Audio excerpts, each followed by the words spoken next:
So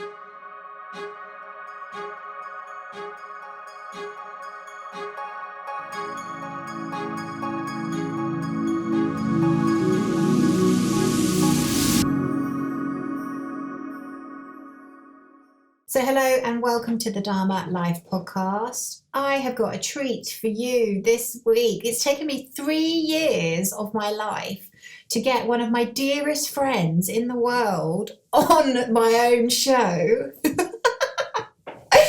I'm about to introduce you to an iconic woman, a woman who has changed my life by being part of it, and a lady that was at the beginning of the human potential movement. She was at the forefront of creating Est with Werner Urquhart.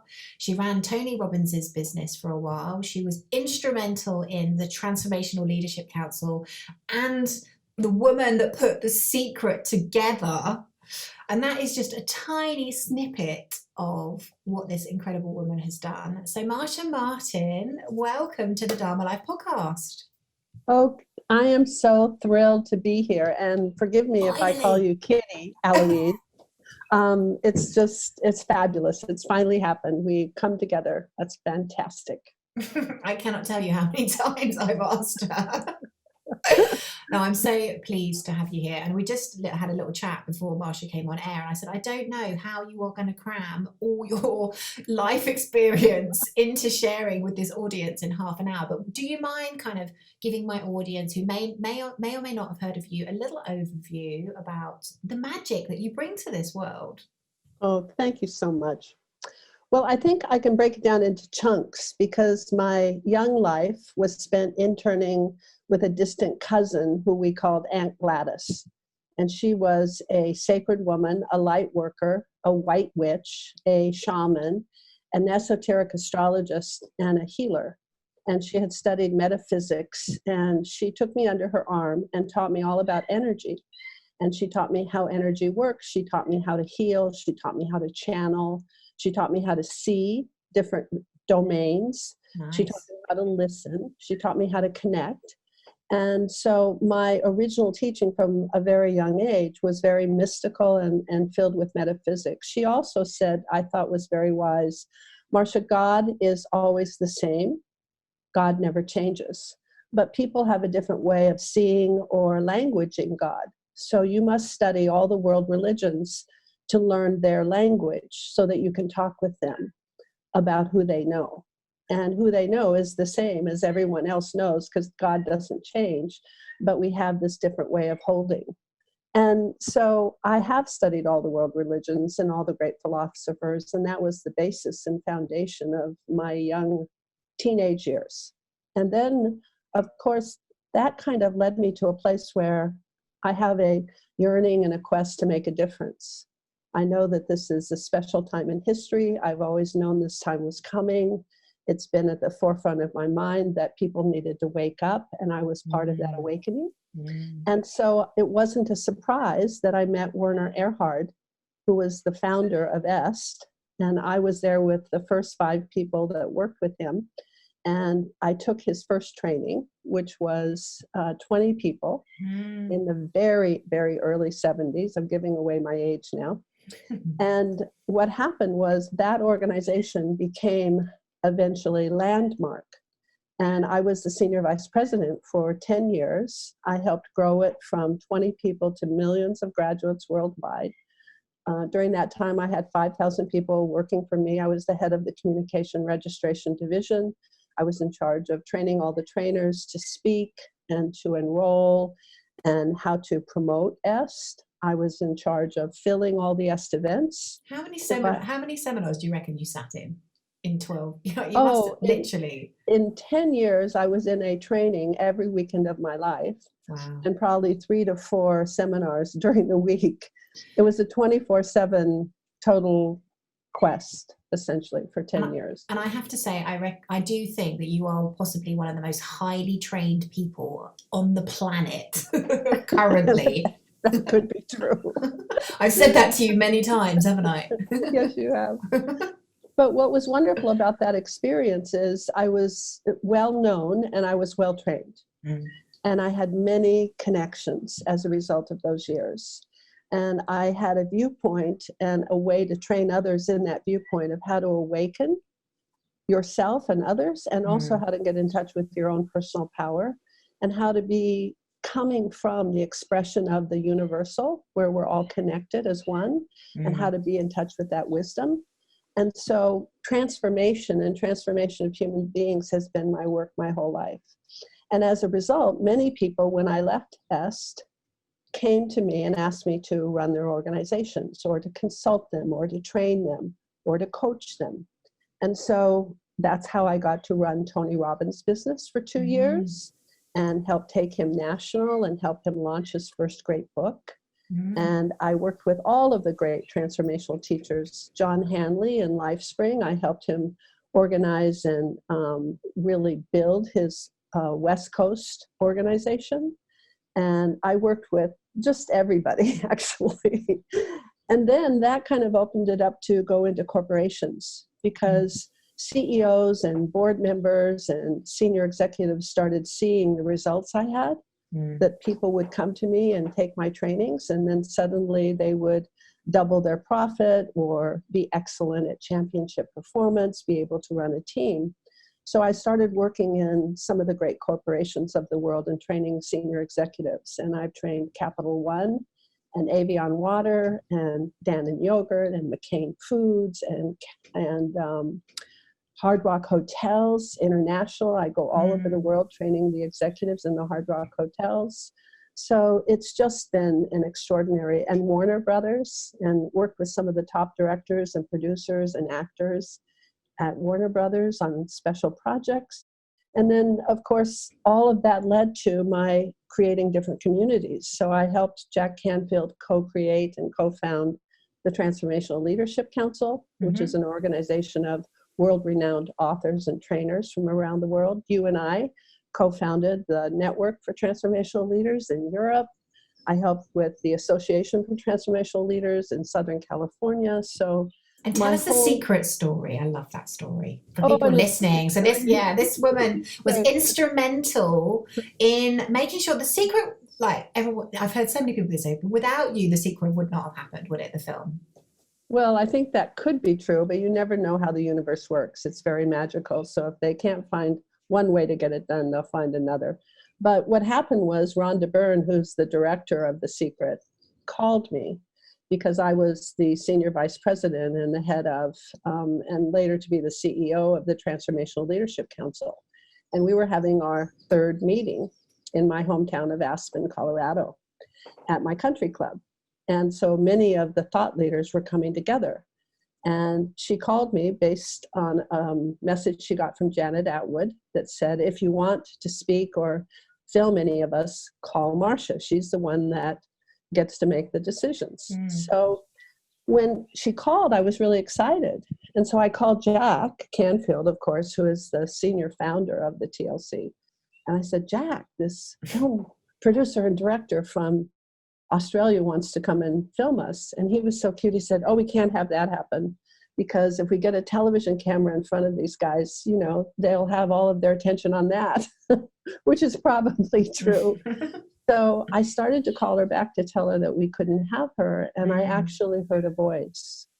And that has been something from my aunt's teachings, where I've always listened to the internal voices that come through me and see different visions. And the voice said, she's supposed to be there.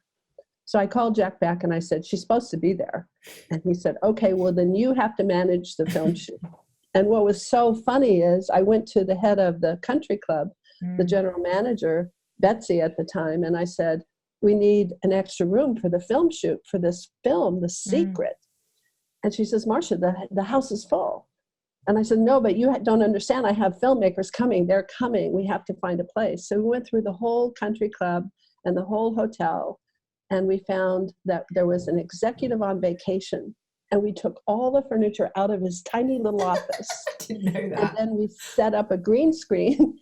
And it was so small that when we filmed everybody for the movie, the filmmakers and the cameramen were leaning up against the wall, holding the cameras like this, because it was so little room.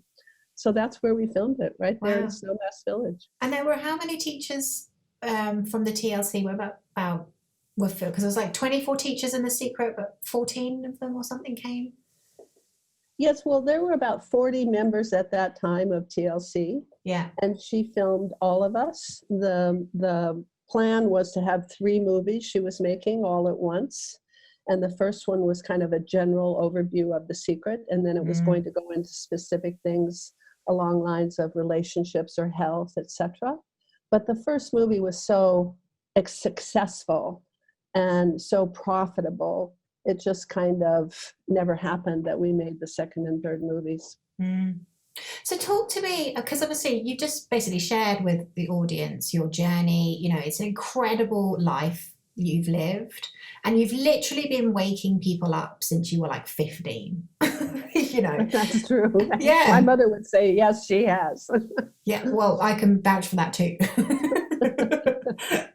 But can you kind of describe to me, because obviously, you know, the moment this being termed as the Great Awakening, you know, what's This happening on the time. planet, yeah, this time is the Great Awakening. But I'd love to get your perspective, because you've been in this work for, we won't give away your age, but for a long time. Long time, yes. Yeah. And I'd just love to get your perspective on it, because you must have seen waves of awakening over your life.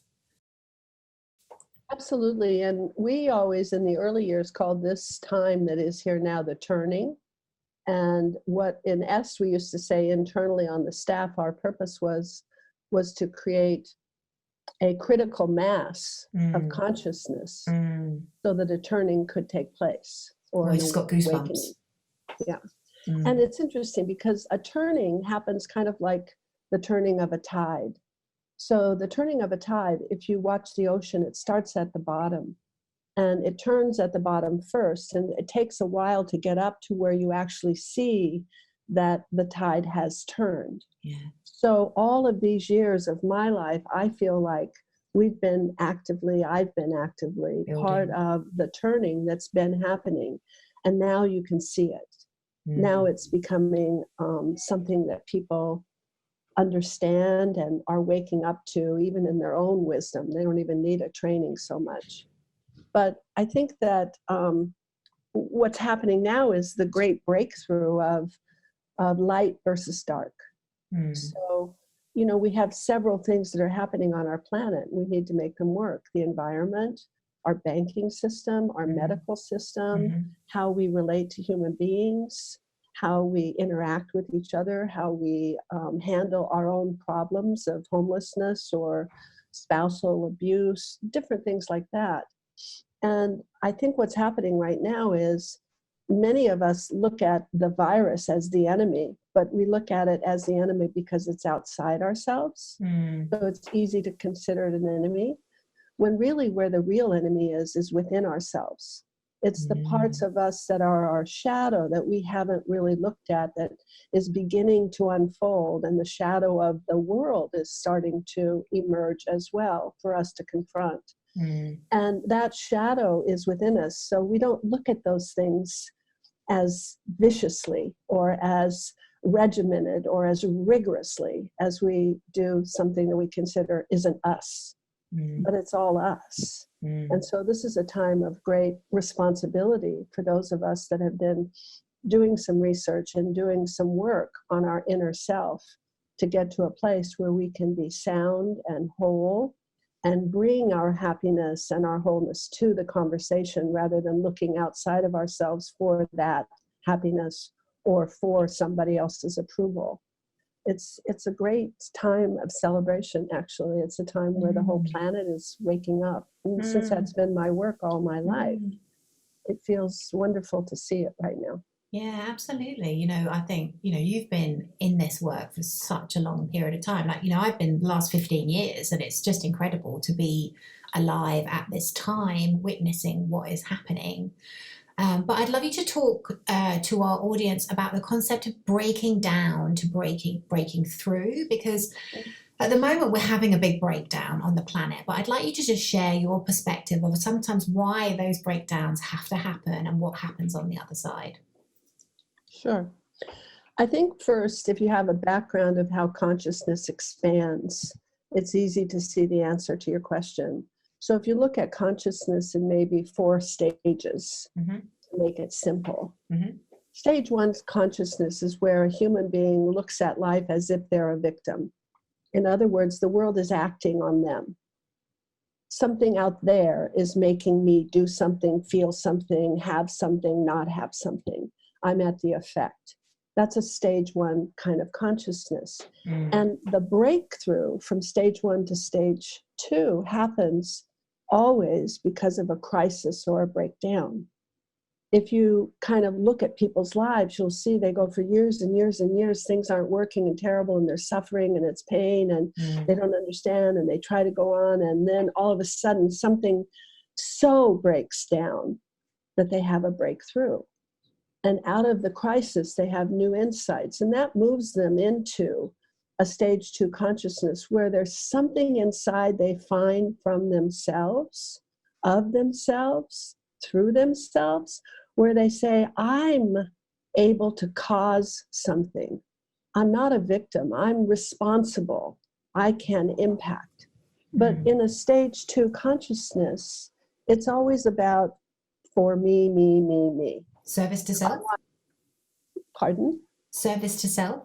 Yes, service to self. It's like, I want more houses and then I'll be happy. I want more cars and then I'll be happy. I want more money and then I'll be happy. I want more women and then I'll be happy. I want more success and I'll be happy. It's always about what I need and I want, that consciousness, but it does come with it that I can create something. I'm not at the effect. I can actually have power to get something done. Well, there's a breakdown there too before a breakthrough happens. And that breakdown is people get to a place of, they say, is this all there is? It's a longing and a kind of an attitude of, I'm not fulfilled. Why is this happening that I've got all of this and I'm still not happy? I'm still, there's something still missing. I've ticked all the boxes that society tells me.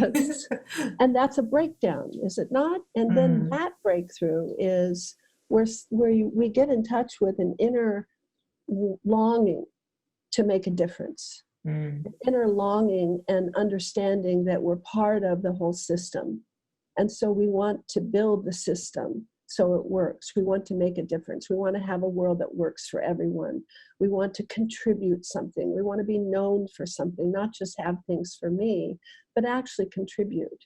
And that goes for a period of time. And then there is a different kind of breakdown. And that breakdown for that breakthrough from stage 3 to stage 4 consciousness is where the universe sees that you are serious and committed about making a difference. And then the universe says, you're going to stay on this path because I'm going to use you. The greater power, the greater understanding, the greater wisdom of the universe, whatever one calls their God, whatever all purpose, all knowing, all power is, comes through us and uses us at that stage. And then at that point, if we don't follow that journey that the universe sees as our purpose and expresses itself through us, we have other kinds of breakdowns. The universe slaps us around if we're not listening and says, no, you're going in the wrong direction. Come on, over here. Wake up this way. Yes. And you really start to wake up to realizing that this is not a small thing that we're here to do. There's a big purpose and something much bigger is going on, and it's happening right now, which is wonderful. So that breakdown has to happen before that breakthrough of insight, recognition, understanding, waking up. And it happens in different ways, but it's always breakdown then breakthrough. Beautiful. And can you speak to this concept? Because I love, you've shared so many times about how the universe looks for openings of people who will do its work. So would you just expand on that for our audience? Because I think it's a really poignant phrase of what's happening on the planet. You know, we need, as much as we're waking up and we've had this great awakening, there's still a huge amount of work to do because we have to literally reform our society. Yes. Well, my work really has focused in for many, many years on building communities. and not just waking up individuals, which my work was for a long time, one person at a time. Even if you have 300 people in a room and you're doing a transformational training, you're waking people up individually. And then my work turned into building communities, somehow creating purposes that communities could get together and realize. And a lot of my work has been about strengthening certain kinds of people so that their work in the world is more powerful. So that's why you and I put together the Network for Transformational Leaders. The vision of that was we wanted a place of camaraderie and networking and association and love and support, where these transformational leaders could come together and get re-energized and reawakened. We didn't have a purpose where we said, here's what the network is going to do. There are a lot of organizations that do that, but we had the purpose to be that we would create a space where they would feel bigger, stronger, more powerful, more aligned, more excited, more energized, so they could each go out and do their own work more powerfully. Now, that's an opening. The universe sees that as an opening. And I've created lots of organizations, and a lot of the organizations are an opening for a period of time. And it feels like it's all working. Everything's working. And, you know, it is working because the universe notices that opening and uses it as an opening, just like it uses an individual to express a particular kind of thing. And then sometimes what happens is the people get off course in the community, and pretty soon the community's purpose gets misaligned, or it begins to be about something else. Again, it begins to be about me. Oh, let's just keep it for ourselves. Let's just keep this small so that we can just have our little vacation time. Oh, let's just not tell anybody about how wonderful it is that we have this organization. That's one way of saying that it gets off purpose. Or it could be people start to fight because then they think, well, my group's better than yours, or I'm more important in the community than you are, and cliques start to happen. There's all sorts of ways that things were once an opening that the universe can use just naturally, and it flows. And then if it doesn't use it in that profound way, it's not that kind of opening the universe can utilize. The universe goes somewhere else. Yeah. And eventually that organization will die or live on, but not really be of great impact. So that's what I mean by the universe looks for an opening. I just got the vision of the Taurus. You know, Yes. the Taurus, like the energy flowing, circulating around the human body system, but circulating back into the universe. It's like the energy has to be recycled and has to grow, and effectively, you know, the universe is looking for openings of people to do its work, to help consciousness expand and help us ascend. Absolutely. And then also I'd like to say that people have different forms of that work. People have different consciousness levels, and people have different perspectives, and people have different jobs. And one of my jobs has been to go into corporations. You know, when I'm in a corporation, people know that I have a spiritual center, because I do say we're all one. But I speak in terms of practical things in ways that they can see that their job is a higher calling. It's not just running a hotel company. It's creating a home for people away from home. It's not just a digital marketing company. It's a force of momentum behind somebody's company and product that makes a difference in the world. So basically your role will differ depending on your consciousness level.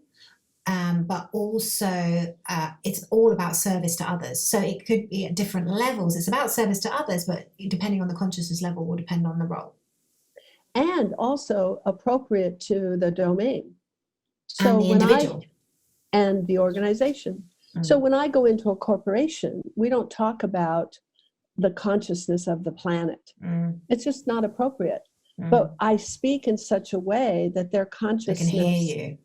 Yeah, it evolves, and they begin to care for each other as colleagues more deeply than they had before.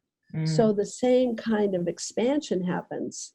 But I think that that's a good thing for people to know is the message can't be in just one format or one form. It has to be, there's a law of communication, which is results are a function of what's heard, not of what's spoken. And many people don't realize that. It's great that you have something to say, but what really matters is how and what do people hear. And so you have to speak into their listening. You have to speak into their perspective. You have to speak into their concern. And so it's important not just to think, okay, I'm about transformation and I'm here to, save the planet. Yes, that's true. And sometimes it's appropriate to say that, and sometimes it's not. But the job gets done either way, whether you're saying it or not. It's kind of where you're coming from and what your mission is and what your purpose is, but to also be appropriate in which format you are delivering it. So for people listening who are, maybe they've woken up ages ago and they're completely in their purpose, on their path, maybe they've recently awoken, what advice would you have for them about tuning in to their particular role? I would say always go within, not without, and do whatever you can in terms of getting information, training, education that causes you to go within. Meditation for sure. I tell people 30 minutes a day minimum. Now, if you aren't willing to be still and quiet and just be with yourself and go in for 30 minutes a day, then do it twice a week, or do it for 5 minutes and build up to a place where you have a skill. Then also surround yourself with people that are like-minded in terms of they have a like purpose. They might not do the same thing, they might not believe the same thing, but they're of goodness. They're of forward thinking. They want things to work for everyone, not just for them. So surround yourself with good people, give yourself good input, eat good food, exercise well, mind, body, spirit. Yes, all of those things. And then what will happen naturally is this interior metamorphosis, like a caterpillar to a butterfly, a transformation. When you get in touch with who you really are, you become whole. There's 3 phases that people go through. The face of who I pretend to be. And most people live in who I pretend to be all of their lives because they're so afraid. And that's the second phase, who I'm afraid that I am. That's why I have to pretend. I pretend to be confident because I'm afraid I'm not worthwhile. I pretend to be kind because I'm afraid I'm not lovable. So behind those 2 faces is who we really are. And the only way you get to who we really are, which is exactly the same as who we pretend to be, only it's a different experience because it's authentic. We really find that we are all confident, all able, all good, and that we are love itself and lovable. It's a totally different experience than we pretending to be confident. So when we get there and we fill up the empty hole and we come from that place, well, the only way to get there is through the fears. And that is my gift, Kitty, is I work with people and make it safe for them to look at things within themselves that maybe they're afraid to look at. And I get them to see that that's not who they really are, enough that they can let go of it and consider going to a deeper place. So finding your purpose is really about going within. Beautiful. I don't know if it's okay, but I have a special program right now that I would love to share because I think it is. Yes, don't you worry. I was coming on to that. I just want to make sure. So I just want to follow up from that because I would totally concur with that. Like, you are such a mirror. Like, I've had the pleasure of knowing this woman for the last 8 years of my life. And I have never met anybody who is quite so adept at mirroring back to you the bits of your life that you need to work on, but doing it in a way that makes you become more whole and more complete. And so what I was going to ask you to sort of share, because obviously you have got such a pedigree, such a history of transformation, and you've done hundreds of thousands of trainings. And you have compiled all of that stuff into an amazing club that people can access. So can you tell us a little bit more about the club and what it does? And and it's the other thing I love about it, which is just so new paradigm, is it's just the price is so accessible as well, So yeah, tell us about the club. Well, for years and years, I've been videoing myself during my workshops and my seminars. And usually I'll do a 3 or 4 or 5 day workshop, and it'll cost anywhere from, say, $550 to $1,250 to go to. And I videoed all of these things in my speaking engagements because I had this idea that someday I'm going to take and transcribe it and write my book. And you know, as well as many people, that I'm in many, many, many books from many authors, and I've never written my own book yet. So one day, about a year and a half ago, actually was at a network event, maybe 2 years ago in Broughton, I got this idea that maybe what I should do is create a platform like an on-demand kind of HBO or Netflix of Marcia Martin work. And that would be a way to use all of these hundreds of boxes that I have filled with videos of me. And so we've been editing all of these different workshops, seminars, podcasts, speaking engagements that I've given in the past. And we put it up online at $10 a month, or you can even get it at $100 a year. And you just click like the which steal workshop. Of the century. Yeah, I mean, it's not always going to be that inexpensive. Price, sure. Because we've been building it. But for the last 6 months now, people have been calling me and saying, I think you changed my marriage. I think you saved my marriage. My mind feels like it's being rewired. I ask myself now, what would Marcia say here? What would Marcia do in this situation? Well, that's the lovely thing about it, because you've broken it down into sort of different areas. So say, for example, you were really keen on relationships, you could specifically go into that bit of the library and look in there.